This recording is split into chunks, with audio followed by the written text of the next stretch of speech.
control de zona de riesgo, muy importante, ¿no? Y eso también no solamente está descrito en nuestra normativa en materia de seguridad de salud en el trabajo, sino en ISO 45 también, por ejemplo, está. Pero hablamos de la ley de seguridad y salud en el trabajo, el empleador en este caso es el que tiene que controlar, ¿ok? Y tiene que controlar que solamente aquellos trabajadores adecuados y suficientemente capacitados y protegidos, quiere decir capacitación y EPPs, accedan a los ambientes de zonas de riesgo grave y específico. Si un trabajador no ha sido capacitado, si un trabajador no tiene la indumentaria específica para poder ingresar a un lugar en donde de manera obligatoria se tiene que usar de repente casco, botas punta de acero, etcétera, y el trabajador no lo tiene, entonces no puede ingresar, tiene que haber un control, y ese control es un control administrativo, ¿ok? Es un control administrativo que nos va a describir que para ingresar a ese documento, a esa área, hay un cartel donde dice de repente una señalización, solamente ingresa personal con tales indicaciones, ¿no? Punto, A, B y C. Entonces, hay un control de por medio y el empleador, bueno, al final, toda la responsabilidad es por parte del empleador, ¿ok? Pero como usted debe saber, el empleador también delega funciones, delega responsabilidades. Pero quien rinde cuentas es el empleador. Pero la ley siempre habla del empleador, ¿ok? Entonces, el empleador dice, controla y registra que solo estos trabajadores puedan acceder a estos lugares siempre y cuando hayan sido capacitados y protegidos, o sea, con sus equipos de protección personal. Nuestra normativa nos habla de agentes físicos, químicos, biológicos, ergonómicos y psicosociales, ¿ok? Ustedes, como deben saber, pues tenemos peligros eléctricos, tenemos peligros, ¿no?, locativos, tenemos peligros físico-químicos, etcétera, ¿ok? Pero nuestra normativa tipifica estos que están viendo ustedes en la presentación. Y es por ende que el empleador tiene que prever, ¿ok?, tiene que prever que sus trabajadores estén expuestos a estos y a otros agentes que le puedan causar daño al trabajador en el centro de trabajo, ¿ok? Tiene que prever. Y esa palabrita, prever, te está diciendo de manera tácita, mira, señor empleador, cumple con tu principio de prevención y cumple con tu principio de protección, ¿ok? Si no lo cumples, automáticamente, como resultado, vas a tener que pagar, ¿ok?, las consecuencias, y ahí tienes tu principio de responsabilidad. Asumes todas las consecuencias implicables, legales y económicas. Así que está en tu cancha, ¿ok? La evaluación de los riesgos. Vamos a ver, como le mencioné, la parte teórica, que es muy importante, y luego nos vamos a centrar ya en la parte práctica. Terminamos esto, la parte práctica, hacemos un poquito de teoría de Biogaval y complementamos nuevamente con la parte práctica de Biogaval. ¿Ok? Evaluación de riesgos. Hemos identificado los peligros. Posteriormente, continúa la evaluación de los riesgos. ¿Ok? Como ustedes deben saber, ¿quién participa en la evaluación de los riesgos? Según nuestra normativa, también los trabajadores participan ahí. ¿Se debe realizar en cada puesto de trabajo? Por supuesto que sí. ¿Ok? En cada puesto de trabajo. ¿Quiénes participan ahí? Participan los trabajadores, algún profesional competente, ¿no?, que conozcan, en este caso, el procedimiento, la forma, la metodología, que son ustedes, ¿ok? En consulta con los trabajadores, porque ustedes le van a consultar al trabajador cómo es su trabajo, de qué manera trabaja, ¿ok? Cuáles son los peligros que él está expuesto. Quizás él no le sepa decir, son peligros físicos, son peligros químicos, pero él le va a decir, no, mire, señor, yo trabajo acá en esta área, en esta máquina que no tiene una protección, no tiene guardia de seguridad, ¿ok? Hay una faja transportadora que no tiene la protección adecuada, listo, ¿ok? Muy bien. Tengo una esmeril que no tiene la protección, perfecto. Ustedes ya lo van direccionando con el tecnicismo, ¿ok?, que se tiene que utilizar. Pero el trabajador probablemente no conozca, ¿no? Porque el trabajador conoce su proceso, pero sí le va a ayudar bastante y ustedes van a tratar de recibir esa información y transmitirla a su IPRC, ¿ok? ¿Quiénes más participan ahí? También lo dice ahí como sus representantes ante el Comité de Seguridad de Salud en el Trabajo, el Subcomité de Seguridad de Salud en el Trabajo. Bueno, esto del subcomité también es algo nuevo, ya que anteriormente en sí no hay una obligatoriedad para hacer el subcomité, sino es una posibilidad, es algo facultativo. Si la empresa así lo decide, porque tiene varias sedes y quiere implementar un subcomité, lo puede hacer, pero no está obligado porque la norma no te dice que sea obligatoria. Pero ya hay ciertas funciones también para este subcomité, ¿no?, que la norma te lo menciona. Si en caso tú lo implementas, ahí tienes las funciones de tu subcomité y te describe, ¿no? Con el cambio que ha habido este año. O el supervisor de seguridad y salud en el trabajo va a ser el caso, ¿ok? Eso va a variar, depende de la cantidad de trabajadores. El empleador, como ya nuevamente les menciono, todo es el empleador, ¿eh? No es que el empleador va a identificar los peligros, probablemente no, pero bueno, el direccionamiento de las responsabilidades siempre la tiene el empleador. Así que el empleador, para todo es el empleador. Pero el empleador ya tendrá que delegar funciones, ¿no? Tendrá que delegar funciones, roles y responsabilidades y la autoridad necesaria para poder ya establecer los procedimientos, ¿no? Pero por ende, es el empleador quien debe identificar los peligros, ¿ok? Y evaluar los riesgos para la seguridad y salud de los trabajos en forma periódica. Yo les pregunto, si la norma me dice que tengo que identificar peligros, que tengo que evaluar los riesgos para la seguridad y la salud de los trabajadores en forma periódica, ¿no? Ojo que la norma no me dice, solamente me dice en forma periódica, no me dice que lo hagas durante cada cierto tiempo, ¿ok? Pero sí es muy importante y quizás es válido decirlo, pero eso de forma periódica tenemos que establecer nosotros. Hay unas pautas que también ya se describieron en el reglamento, en el Decreto Supremo 002-2020-TR, ¿ok? Y también están algunas cositas escritas en la norma, en donde te menciona que para que tú puedas actualizar tu IPRC o puedas cambiar o modificar algo, hay cosas importantes que lo vamos a ver ahí más adelante, en donde te describen ciertos lineamientos, ¿ok? Pero eso, de forma periódica, es porque, vamos al caso, un puesto de trabajo de un señor que trabaja con una máquina, a ver, con una compresora, ¿ok? Esa compresora genera ruido muy fuerte, como ustedes deben saber, pero como que también hay unas que no generan mucho, ¿ok? Pero esta compresora genera demasiado ruido, ¿ok? Entonces ahí mi per se probablemente esté a un nivel quizás muy alto, ¿no? En mi riesgo, mi nivel de riesgo puede que sea muy alto.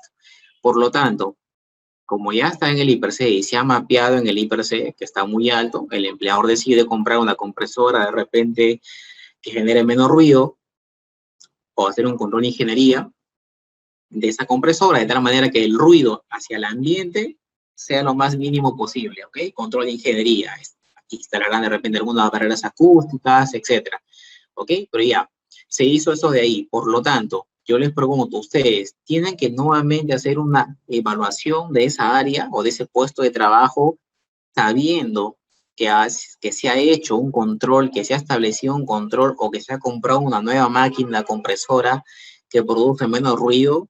¿Tienen que volver a hacer ustedes una nueva evaluación de ese puesto o de esa área?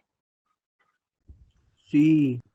Ingeniero, pero si ya tienes el IPRC y y aparecen los controles de ingeniería y se implementó ese control con este tema acústico del seguro, no lo sé, para evitar el ruido, se está controlando.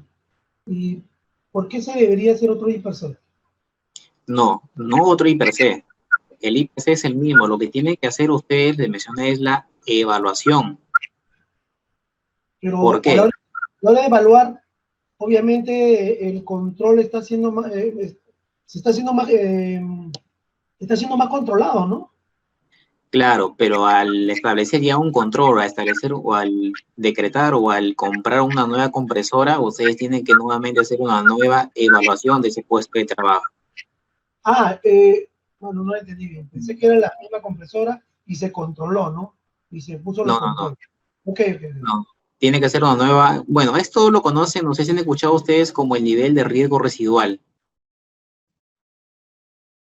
No sé si lo han.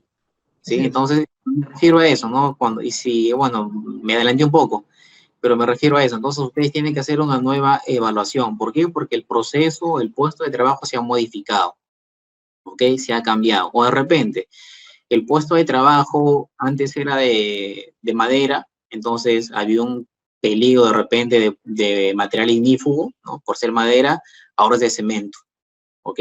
Al ser de cemento, entonces ustedes tienen que nuevamente hacer una evaluación de ese puesto de trabajo y probablemente actualizarlo, así es. Lo vamos a hacer más adelante, ahí hay unos pasos, unos procedimientos que nos describe ahí el Decreto Supremo 02-2020 que nos detalla algunas cositas que son importantes ahí.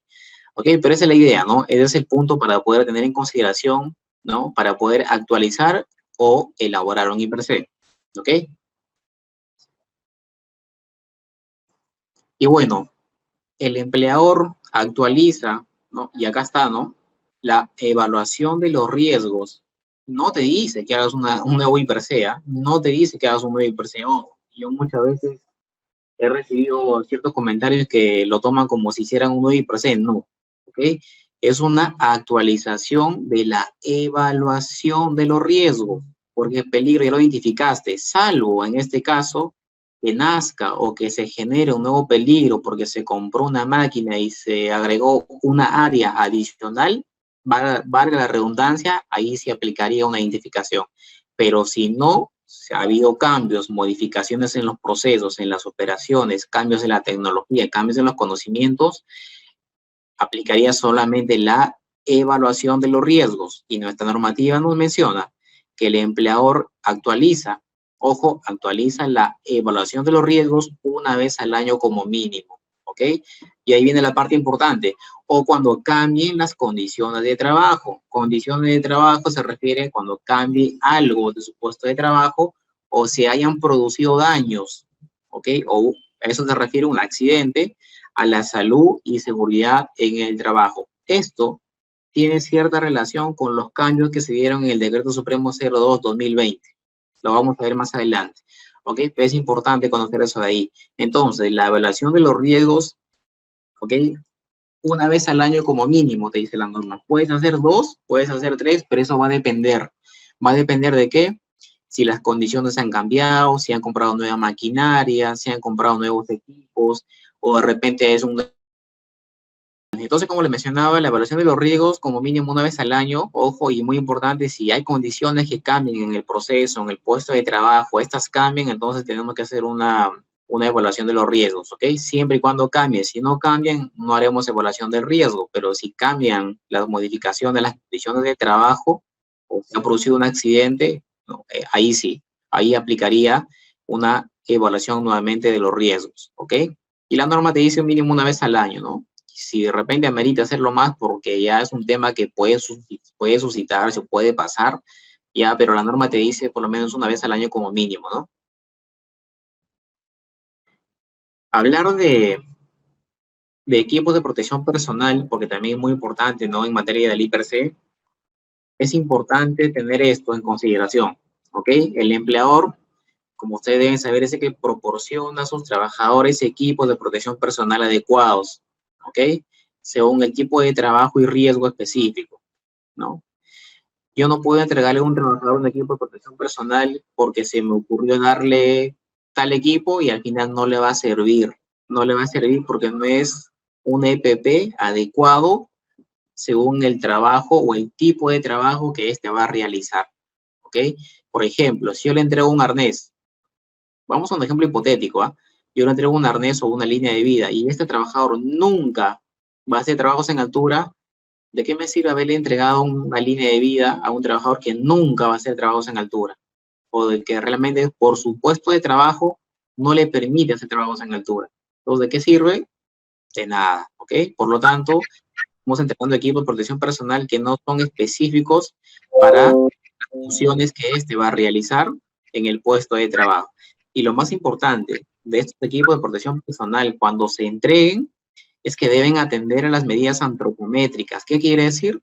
Que ese equipo de protección personal debe calzar a las medidas adecuadas del trabajador. Yo no puedo entregarle a un trabajador un casco que le quede bailando o un casco que le quede súper apretado, que al usarlo le va a generar mayor incomodidad, que es preferible que no lo use, porque si lo usa le genera mayor incomodidad. O unos guantes que le van a quedar súper apretados o le van a quedar súper flojos, o unas botas con talla 0 que le van a quedar de repente talla 40 y le han dado talla 45 y tiene que ponerle trapitos en la punta para que le pueda alcanzar, ¿ok? Entonces, ahí no se está cumpliendo con estas medidas antropométricas que me dice la norma. Ojo, esto es una ley, ¿ok? La norma lo dice. Otra consulta que recibí en su momento fue la siguiente, ¿no? Si yo le entrego indumentaria a mi trabajador, le entrego su camisa, le entrego su pantalón de trabajo, la pregunta en su momento fue la siguiente, ¿no? ¿Cada qué tiempo yo le tengo que renovar la camisa y el pantalón al trabajador? Bueno, así fue la pregunta, ¿no? Precisa y concisa. ¿Cada qué tiempo? Entonces, lo que yo en su momento respondí fue la siguiente, ¿no? Esto de la revisión de indumentaria y equipo de trabajo, ¿no?, está en la norma. Entonces le expliqué y le dije que se lea este artículo, ¿ok? Que está en la norma. Claro, después ya me tuve que tomar la molestia de ver qué artículo era, porque aprenderme todos los artículos de la ley, no lo sé todos. Es muy complicado aprenderse todos los artículos de memoria, ¿no? En qué parte del artículo está tal cosa, salvo algunas cosas que sí, ya por la experiencia y lo recuerdo. Pero acá nos menciona que el empleador adopta las medidas necesarias de manera, ojo, de manera oportuna, cuando se detecte que la utilización de indumentaria, o sea, de tu ropa y equipos de trabajo o tus EPPs presenten riesgos específicos para la seguridad y salud de los trabajadores. ¿Qué quiere decir? De manera oportuna, que no vas a esperar si de repente el pantalón del trabajador tiene ya ciertas roturas, tiene de repente ciertos hilos deshilachados, ciertos cortes, pues es el momento de que tú tienes que entregar a tu trabajador nuevamente una indumentaria adecuada, ¿ok? Si el guante ya tiene presencia de roturas, presencia de hilos deshilachados o presencia de cortes, no vas a esperar que el guante todavía se corte del todo para que recién le digas, toma, trabajador, un guante. No, porque acá la norma te dice que el empleador adopta medidas necesarias de manera oportuna, y esa es la palabrita clave, o sea, tienes que prever, ¿ok? Tienes que prever. Si ves que de manera ya contraproducente hay daños en la indumentaria del trabajador o en sus EPPs, tienes que asignarle nuevamente tú la indumentaria adecuada y correcta. Pero ojo, esto se cierra, podría decirlo, este círculo cuando el trabajador reporta, y muchas veces el trabajador se queda callado. Entonces ahí imposibilita generar o cerrar este círculo. Pero si el trabajador reporta, por eso es que es muy importante también la cultura del reporte, ¿no? Si el trabajador reporta, coadyuva en este caso a que se generen los mecanismos adecuados para poder adoptar ciertas decisiones pertinentes en la entrega de su indumentaria, y este puede usarlo de manera correcta a fin de prevenir los riesgos puestos de trabajo, ¿ok? ¿Preguntas, por favor, hasta este punto? Ingeniero, Sí, Miguel, adelante. Eso, ingeniero, nos respaldamos el cambio de los EPP, nos respaldamos con los programas de inspecciones, pues, ¿no? EPP. Claro, claro, sí, todo va de la mano, ¿no? Los programas de inspecciones, y muy importante también el reporte. Por ejemplo, yo en mi caso, tenemos un código QR, en donde los trabajadores automáticamente reportan con su celular, así, de manera oportuna, de manera rápida, ¿no? Reportan y automáticamente vemos en el sistema quién reportó y qué ha reportado, ¿no? Y nos ayuda mucho. Eso lo utilizan el Woken, ¿no? El Woken, ¿no? ¿Cómo dice? El Woken también se utiliza, ¿no? Para reportes. Claro, también. Para reportes, sí. Por eso que estas herramientas, como les menciono, ya va a depender de ustedes qué tipo de herramienta utilizan, ¿no? Eso nos facilita mucho la ayuda. Hoy en día la tecnología ha avanzado bastante, que realmente nos ayuda bastante. Ya el papelito, lo físico que ya está dejando de lado. Por ejemplo, como les comento, en mi IPRC todo está digitalizado, no tengo nada en papel, no tengo nada de documento, todo está en la plataforma, todo está en la nube, todo está digitalizado, hasta en mi celular lo puedo ver el IPRC y puedo ver ahí mis matrices, puedo ver todo, absolutamente todo. No necesito de poder ir a la oficina, sacar el documento, abrir mi computadora, no, en mi celular veo todo.